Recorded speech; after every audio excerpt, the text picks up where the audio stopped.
Hi there, it's Jim Davis here with DVS Direct. Today I'm going to talk a little bit about Newtek's NDI technology.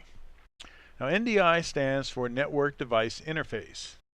And what it is a way to route video from various sources over your gigabit network. So instead of having to run, say, SDI cable or HDMI cable from your cameras, you can run those into a network through an NDI Connect box or any device that's NDI enabled over the network and into your production switcher, which could be a Tricaster or any other product that has NDI incorporated into it. So two questions I had about NDI were latency, which is there any delay in the video? So from the, say, the local SDI input in the Tricaster to my source coming in NDI, am I going to see any kind of delay there? And the second thing was quality. So how good does the video look? So what I've done is I've set up a simple test scenario to look into this. And let me show you real quick what I've done so you kind of understand how this is working. So what we have is a PTZ Optics a 20X SDI camera going into a standard SDI distribution amplifier. And then coming out of the SDI DA, I'm running one SDI run into a Matrox VS4 card in an NDI capture box that I built. The second source is coming out and it's going into a Blackmagic design mini recorder in a second NDI Connect box that I built. And then the third video is coming out and going into input number 1 in the Tricaster. So what that does is gives me a point of reference that I can compare the local video source, SDI source, to the NDI sources coming in over the network. So I've created an ME in the Tricaster to look at all these sources simultaneously. So let's bring it up. So there you can see now, I'm showing you at the top left, you can see the local SDI input signal. The second one on the next to that, to the right of it, at the top, is NDI coming from our Matrox VS4 card.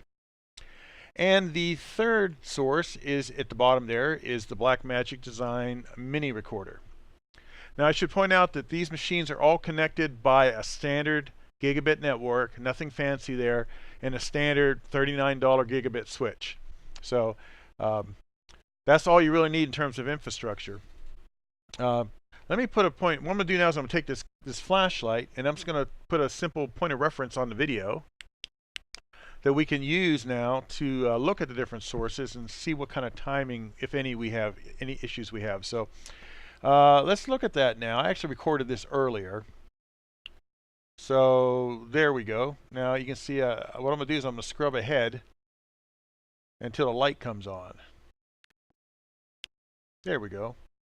So now, as you can see, the light seems to be coming on instantaneously in my SDI inputs and my NDI inputs. That's incredible. I mean, that's fantastic. I'm really excited about that. Now, I will say that I've run this test quite a few times, and occasionally I'll see maybe one frame of latency. It's probably less than a frame because you can't really see between frames when you're scrubbing through the video. But even that is more than acceptable for doing what we're doing here. So latency doesn't look like it's an issue. Now the second thing that I wanted to look at, and what we're going to do is go back to input number 1, which is my SDI input. And what I want to do now is compare the quality between these three sources. So right now you're looking at SDI in from the Tricaster itself. I can select input number 2 and go to it. And now you're looking at the number 2 input, which is the VS4 card. Now I'll just cut to input number 3, which is the Blackmagic recorder. And as you can see, I can switch back and forth. I'm doing it right now. Switch to 3, take 2, take 1, take 3. And you can't really see any difference in the video. Now, it's kind of hard to see the quality on a stream. But if you look at the video quality locally, just looking at the machine right now, I can't see any difference. It's beautiful video coming from all of my my various sources. It's basically as good as the camera is creating as far as the video quality goes. So this is very exciting. Well, that's it for now. I'll probably be doing some more videos on different sources as time permits. So hopefully you'll come back and check us out. Again, my name is Jim Davis with the DVS Direct, and I just want to say thank you for stopping by. See you later.